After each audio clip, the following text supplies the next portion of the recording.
Guerras híbridas, cuando el contexto lo es todo. El artículo pretende ahondar en los antecedentes, contexto y debates sobre la guerra híbrida, uno de los conceptos barajados hoy en día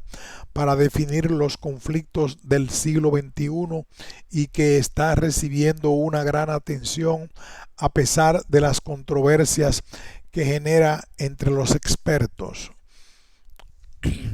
Un ensayo de Guillem Colom Piela, doctor en seguridad internacional. El concepto de guerra híbrida se convirtió, junto a las noticias falsas, los trolls, los bots o la desinformación, en uno de los hype informativos del pasado año. A pesar de las importantes controversias que genera entre los expertos, mientras muchos consideran que no existen razones suficientes para acuñar nuevas denominaciones que solamente añaden confusión al análisis estratégico. Otros sostienen que el conflicto híbrido es el producto natural de la adaptación de la guerra irregular, a grandes rasgos contraria a los usos y costumbres de la guerra y asimétrica, encaminada a explotar las vulnerabilidades de las fuerzas regulares al mundo actual. Otros subrayan que este concepto no está consolidado ni tampoco existe ninguna definición plenamente aceptada por la comunidad de defensa más allá del mínimo común denominador de la combinación de medios, procedimientos y tácticas convencionales y asimétricas. Finalmente, muchos expertos alertan de que esta idea corre el riesgo de perder su valor explicativo al haberse popularizado para definir cualquier actividad realizada por un Estado o actor no estatal sin cruzar claramente la frontera entre paz y guerra, poniendo ejemplos tan dispares como las intervenciones rusas en Crimea o Ucrania, sus acciones de desestabilización en su área de influencia directa o las operaciones informativas en muchos puntos del planeta. Teniendo estos elementos en cuenta, expondré, según mi opinión, brevemente los orígenes, concepción y debates actuales sobre el concepto de guerra híbrida. Definido originalmente en un trabajo académico de la Marina estadounidense de 2002 para advertir de las tácticas empleadas por insurgencia chechena contra el ejército ruso durante la Primera Guerra de Chechenia, 1994-96. El término guerra híbrida fue empleado por primera vez en un documento oficial 3 años después para explicar la combinación de dos o más amenazas de tipo tradicional y irregular, catastrófico o disruptivo. Sin embargo, no fue hasta la publicación del artículo La guerra del futuro, la llegada del conflicto híbrido, escrito por el actual titular del Pentágono, James N. Mattis, junto con el teniente coronel Frank J. Hoffman, cuando se le dotó de contenido teórico. La guerra de 2006 entre Israel y Hezbollah, cuando pareció tener lugar su primer gran manifestación práctica, y la presentación del ensayo El conflicto en el siglo XXI, el advenimiento de la guerra híbrida, cuando se popularizó esta idea entre la comunidad de defensa. Sin embargo, No sería hasta varios años después cuando, a raíz de las ampliamente comentadas reflexiones del jefe de Estado Mayor de la Defensa rusa, Valery Gerasimov, las intervenciones de Moscú en Crimea y Ucrania, o sus operaciones de información en varios países occidentales, cuando la guerra híbrida traspasó la frontera del debate estratégico para convertirse en un vocablo de uso común en medios no especializados. Sin embargo, el asimilar la guerra híbrida con las acciones de propaganda y agitación que realiza Moscú, este concepto corre el riesgo de perder su valor explicativo y convertirse en una idea vacía de contenido o un sinónimo para definir las acciones rusas en la zona gris. A pesar de haberse popularizado y quizás consolidado a raíz de la gran cantidad de fuentes que emplean este concepto para definir una tipología de conflicto que combina el empleo de medios regulares e irregulares, o explicar las aparentemente novedosas tácticas rusas, la guerra híbrida no es el único concepto barajado actualmente para explicar la transformación de los conflictos. Al contrario, junto con la popularización del concepto de zona gris para referirse a cualquier actividad militar o no militar ejercida con más o menos ambigüedad en la amplia franja que existe entre la paz y la guerra abierta, pero sin constituir un casus belli. La amenaza híbrida es más reciente y sugestiva de una larga serie de expresiones, entre las que destacan los conflictos de cuarta y quinta generación de tres bloques postmodernos compuestos entre la población, complejo, irregulares o sin restricciones, concebidas desde, desde el fin de la Guerra Fría para definir las nuevas guerras del siglo XXI.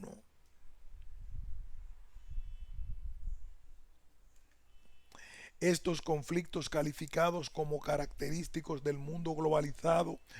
y entre los que se citan los Balcanes, Chechenia, Afganistán, Irak, Líbano, Siria, eh, Sri Lanka, Crimea o Ucrania, como casos más significativos, son presentados como novedosos por numerosas razones: por los actores involucrados, estados interviniendo de manera directa o delegando su actuación a agentes domésticos o proxies, guerrillas, terroristas, redes criminales o contratistas militares privados. Los medios utilizados, armas sencillas empleadas de manera novedosa, sistemas sofisticados transferidos por los estados, armas pesadas o tecnologías de uso dual disponibles en el mercado, las tácticas empleadas, acciones convencionales limitadas, actos terroristas, insurgencia, ciberoperaciones, mas, maskirovka, ocultación y engaño o propaganda multicanal, los multiplicadores usados, sistemas de posicionamiento, inteligencias de señales, SYNCINT, de fuentes abiertas, OSINT, y de redes sociales, SOMCMINT, RPA, drones, comunicaciones avanzadas y ciberataques, o las fuentes de financiación manejadas, actividades legales y delictivas con estrecha colaboración con el crimen organizado. Estas características hacen que las nuevas guerras del siglo XXI sean aparentemente muy distintas de los conflictos más representativos, pero en absoluto los únicos de la era moderna o contemporánea, donde existía una declaración formal de guerra que impedía el surgimiento de zonas grises y donde los ejércitos regulares pertenecientes a un Estado-nación combatían de manera convencional y simétrica en frentes claramente definidos, respetando los usos y costumbres de la guerra aceptados por los contendientes y utilizando medios tecnológicamente avanzados para la época. Por lo tanto, no es extraño imaginar que cualquier adversario, cuando se enfrente a un ejército occidental, intentaría aprovechar las oportunidades que le brinda el mundo globalizado para explotar las limitaciones del estilo occidentalizado de combatir, fundamentando este en la supremacía tecnológico-militar y en el cumplimiento de leyes y costumbres de la guerra para lograr victorias rápidas, decisivas, contundentes y sin apenas bajas propias ni daños colaterales. En consecuencia, tal como ha sucedido desde la antigüedad clásica ante la imposibilidad de medirse con un ejército avanzado, el enemigo utiliza tácticas asimétricas, se confunde entre la población, actúa ajeno a los usos y costumbres de la guerra e intenta que sus actividades tengan los mayores efectos estratégicos posibles mediante una eficaz explotación informativa de sus actos. Por lo tanto, ante un escenario marcado por la supremacía militar de los ejércitos regulares avanzados, cualquier oponente, desde los paramilitares albano-kosovares contra Serbia y esta contra la Alianza Atlántica, las guerrillas chechenas contra Rusia, las milicias de Hamas y Hezbollah contra Israel, la insurgencia talibán, la resistencia iraquí o Daesh contra los enemigos, hasta potencias como China o Rusia, conocedoras de su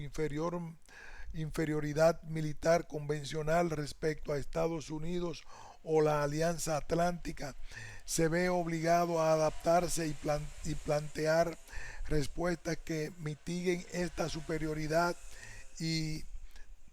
exploten las debilidades políticas, sociales, jurídicas, morales, económicas, demográficas o militares de estos adversarios aparentemente imbatibles en el terreno convencional, mientras cualquier oponente estatal o no estatal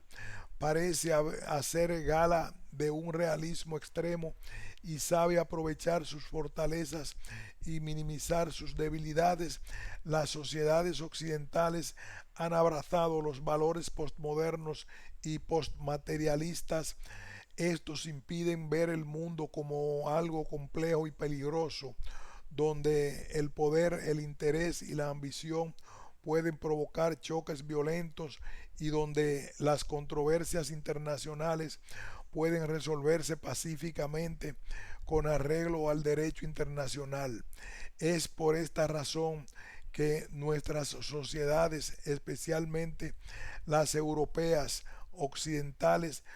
son cada vez más reacias a concebir el empleo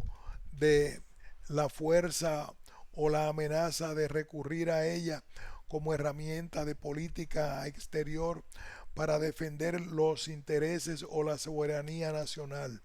En este contexto, nuestro poder militar se convierte en irrelevante y nuestra capacidad disuasoria en inverosímil si carecemos de la voluntad de utilizar la fuerza o advertir de forma creíble que cualquier alteración del status quo podrá motivar una respuesta clara y contundente, junto con la desafección política y la explotación del juego democrático. Esta falta de credibilidad de la disuasión está motivando la escalada en el número e intensidad de las actividades estatales en esta zona gris que separa la paz de la guerra, o la proliferación de las operaciones de información en el ciberespacio, sin que Occidente pueda plantear ninguna réplica efectiva. Nuestro poder militar se convierte en irrelevante y nuestra capacidad disuasoria en inverosímil si carecemos de la voluntad de utilizar la fuerza o advertir de forma creíble que cualquier alteración del status quo podrá motivar una respuesta clara y contundente. En el marco de las operaciones militares la situación tampoco es mejor. La volubilidad de la opinión pública doméstica y la presión de la comunidad internacional, el pánico a las bajas,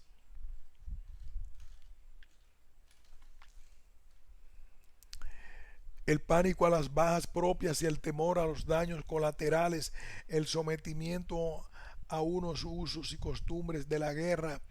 restrictivos y quizá anacrónicos, la ansiedad por los costes políticos y los efectos electorales de las operaciones, la exigencia de restringir su alcance, impacto o duración, la renuencia a usar fuerzas terrestres en operaciones o la necesidad de emplear la fuerza de manera limitada y restrictiva son otros elementos que pueden ser explotados por los actores estatales y no estatales que se enfrentan contra un ejército occidental, lo que hace de la unión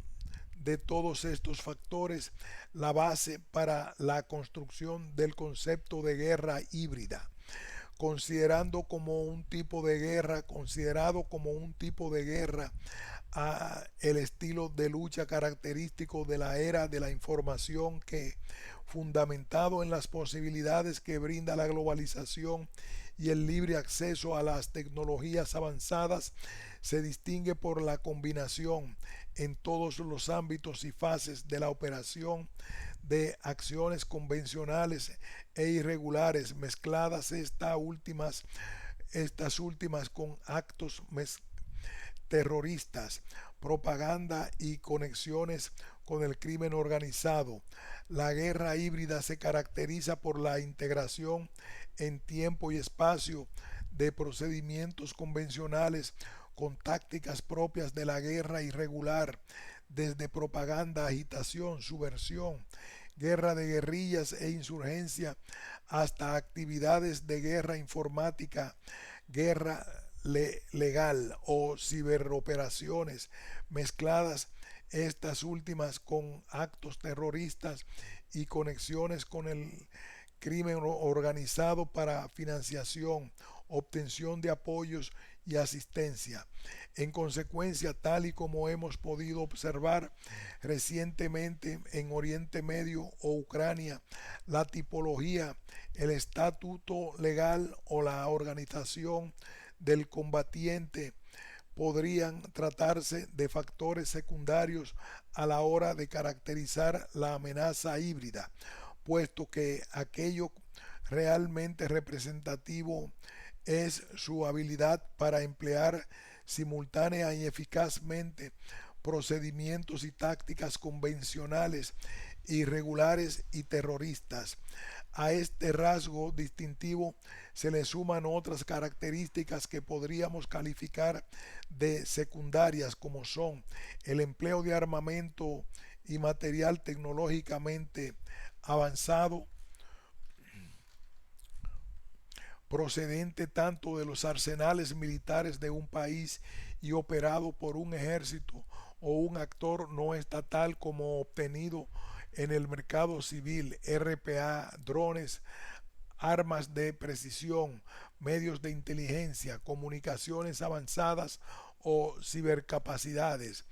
la eficaz explotación de la propaganda e información online para difundir su mensaje, generar narrativas que apoyen sus fines y erosionar las opiniones públicas de sus oponentes.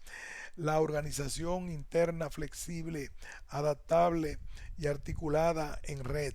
La indefinición normativa y desprecio a los usos y costumbres de la guerra tradicionalmente aceptados por la comunidad internacional, eficaz combinación de los medios que están a su disposición para infligir el máximo daño físico y psicológico a su adversario. Estas características adicionales permiten sugerir que la guerra híbrida es un fenómeno que, facilitado por el fin de la Guerra Fría, la globalización y la era de la información, constituye la reacción natural y lógica al estilo militar occidental. Sin embargo, tan distinta es la guerra híbrida de los enfoques irregulares y asimétricos. Ningún conflicto a lo largo de la historia ha tenido algún elemento híbrido. No podría ser la guerra híbrida la adaptación de la guerra irregular al mundo actual. Aunque estas y otras cuestiones permanecen abiertas, no puede negarse que la guerra híbrida es un concepto atractivo y con fuerza expresiva por dos grandes razones. Muestra gráficamente la creciente complejidad de los conflictos actuales y pone de manifiesto la difuminación de las fronteras entre precrisis, crisis y guerra, entre fuerzas regulares e irregulares o entre tácticas convencionales y asimétricas. Sin embargo, desde un punto de vista académico, la guerra híbrida como teoría es imprecisa y como concepto corre el riesgo de perder su significado hasta convertirse en algo irrelevante, especialmente hoy en día cuando cualquier actividad que pueda relacionarse con Moscú, desde su intervención militar en Ucrania, el hackeo de los correos del Comité Nacional Demócrata,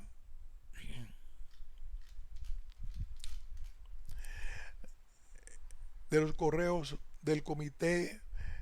Nacional Demócrata estadounidenses, los anuncios en Facebook durante sus comicios presidenciales o la propaganda online sobre Cataluña es calificada como constitutiva de una guerra híbrida. Mientras, basándonos en los argumentos expuestos, podríamos considerar que Moscú libró una guerra híbrida en Ucrania,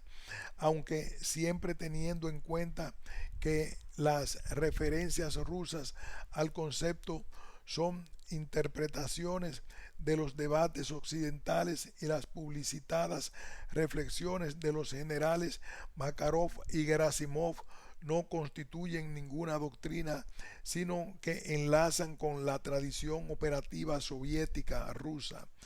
El resto de sucesos no pueden calificarse como tales por una sencilla razón. No nos hallamos ante un conflicto que entrañe el empleo combinado de medios, procedimientos y tácticas militares regulares y asimétricas, que sería la definición mínima de guerra híbrida. Al contrario, estos hechos, incluyendo las actividades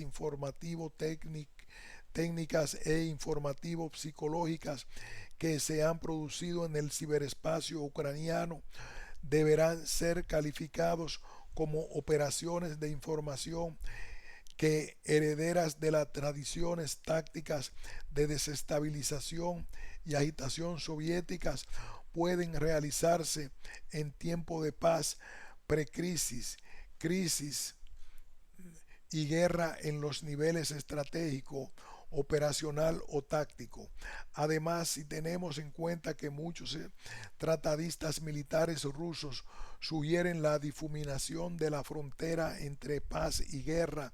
y el surgimiento de una zona gris del conflicto, parece más acertado empezar a utilizar los conceptos correctamente para evitar que estos pierdan su significado. En resumen, bien sea para definir el empleo simultáneo de medios convencionales o irregulares, para mostrar la complejidad de los conflictos actuales o para alterar sobre o para alertar sobre la peligrosidad de la guerra irregular y asimétrica del siglo XXI, la guerra híbrida no solo constituye una respuesta lógica al paradigma estratégico reinante en Occidente y una forma efectiva de enfrentarse a un adversario militarmente más más poderoso, sino que constituye una importante amenaza a la que deben enfrentarse los ejércitos actuales. Sin embargo, no debemos caer en el error de usar esta idea para cualquier suceso extraño, ni realizar interpretaciones interesadas, ni tampoco obviar la capacidad de muchos actores no estatales para presentar una oposición híbrida y empezar a reflexionar seriamente sobre la expansión de las zonas grises, releer los clásicos del arte operacional, estudiar detenidamente las doctrinas de guerra informativa, no caer en el grave error de asimilar guerra híbrida con las acciones de Moscú y tener muy presente que muchos actores de nuestro flanco sur profundo pueden plantear acciones híbridas.